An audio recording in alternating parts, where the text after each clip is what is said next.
Hello and welcome back to my channel, and welcome to day 22, I believe, of Off the Board with Pineapple Papers, and welcome to my third layout for this month's Build-A-Page. So this month, it is Kristin and I playing along for the weekend. If you recall, I mentioned to you that I was sort of definitely going to do a mini version. So on Sunday, I built 3-page kits with you. Monday and Tuesday, I had a layout. Today, I also have a layout. And I am really going to try, I think I'm going to make it. I'm going to try and get 2 more page kits tomorrow and then be back on track and do the full 5.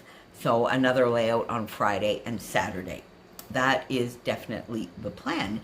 In the meantime, today I am here with the page kit which used my scraps as a starting point.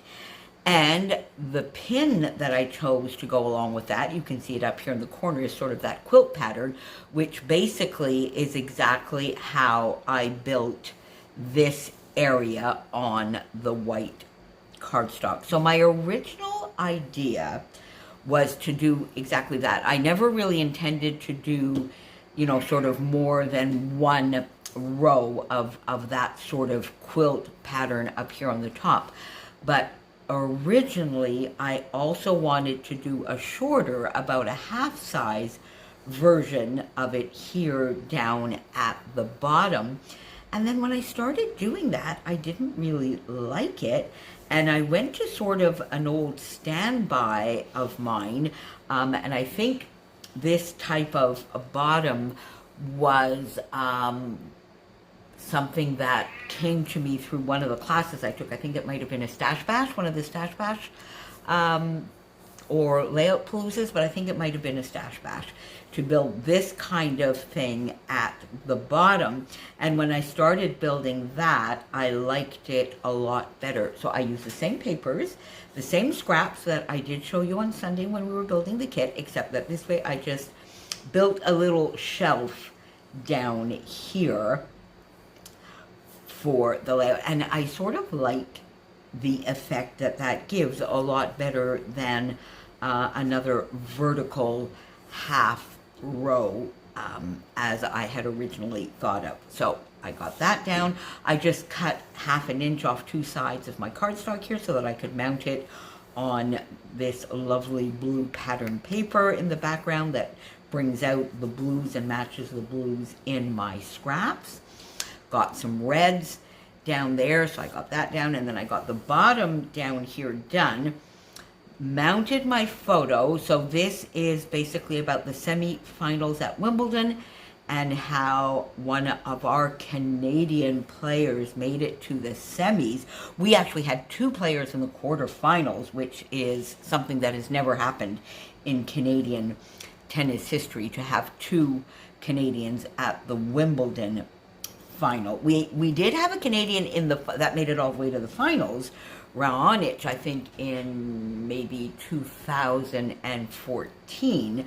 So that Shapovalov made it to the semis was not a record, but it's still a very, very proud moment for Canadian tennis. So I wanted to record that. Unfortunately, he was playing the world #1, who does not seem to know the meaning of losing in any way, shape, or form lately. But he gave him a run for the money. So there you go. So I wanted to record a little bit of Wimbledon this year because it was almost back to normal. In fact, the last few days of it, so I think the quarters, semis, and finals were normal, back to, full capacity and all that kind of thing, but it was canceled last year. So I did want to record that. So I will have a few layouts recording this year's Wimbledon. So I mounted my photo up on foam and I put it straight. I was going back and forth. Do I put it straight on an angle? I put it straight. So I had this done. I got this down, put my photo, and then looked at it and said, this really does not need much more. I had this half circle on my desk left over from another project, and I kind of liked the idea of tucking it in this little step here. This sort of gave me a little bit of a nook and cranny. Popped it in. Used some of the flat alphas that I had left over from my How to Kill a Kit with Style from June and my starting points. Then I transferred them into my starting points for one step closer. I mean, he made it to the semis, so one step closer to getting into a final. He is now number 10 in the world, by the way, so that is awesome. And then that left me the perfect little area to put one of the awesome Dotty About Flairalicious pieces, so I got that down. The glasses, these are from Simple Story Sunkissed because they were on my desk, so I got that down. Then, of course, I got my lovely new Bramble Fox goodies. These are the hearts, and I decided I wanted to just do a little bit more around here, so I took 3 of these lovely blue hearts and put them down here.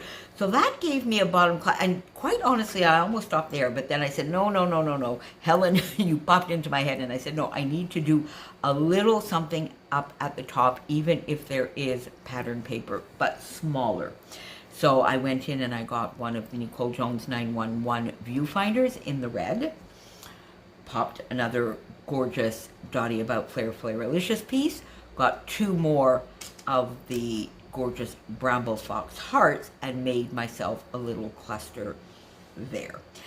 And now I have something that I would like your opinion on before I finalize it. There's 2 ways I can go. The first thing I thought of, I have these Simple Story Sunkissed tags on my desk, and I thought, you know, I could pop one in here, do my journaling, pop a flare up there. And I could definitely do that, do my journaling. Now, this is a little bit of an awkward place for me, but I thought, okay, well, I could go in and maybe do, you know, a couple more hearts sort of here, but I don't know. I don't really like, now I would have to maybe do the white one here, there, with a blue here, which I could do, but that still leaves a bit of an awkward gap, and I don't know. And I don't really know if that is necessary or if it just makes the layout too heavy, because I looked at it and then I thought, you know, I don't know. I think I might just want to do a few journaling lines here or even here to just talk about the story that I just told you. So tell me, what do you think? I'm putting it to the vote, and then when I do my layout share at the end of the month, or more likely the wrap-up, the Build-A-Page wrap-up that I tend to do on the Sundays, we can figure out which way to go.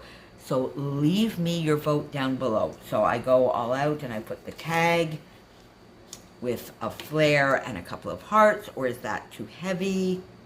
Or do you like it? Or do I put 3 hearts? Or do I just leave that off, which seems to be the way I was headed. I kind of like this area. And then if I do leave that off, do I do a little bit of journaling here, or just a little bit of journaling down here under the photo, going over in sort of a bit of a diagonal fashion to the one step closer? Let me know what you think. Make sure, of course, as well, that you pop on down below and follow everybody who is playing along with the Off the Board with Pineapple Papers, hashtag OTBWPP if you are playing along. Use the hashtag or tag us on Instagram, Facebook, link us to your video if you are doing one. Make sure you also go and see what Kristin is doing today. I love the way she went. She's doing a little bit of a Christmas in July, and she started by tearing down a gorgeous, gorgeous Bow Bunny paper pad to start her kits. That's starting points. So she has a starting point of Christmas and a starting point of a gorgeous Bow Bunny Christmas collection. So don't miss what she is doing. And I really am setting myself a goal to be back here with you tomorrow with 2 more page kits and an Off the Board layout. See you soon, my friends. Bye for now. Thanks for being here. Bye for now.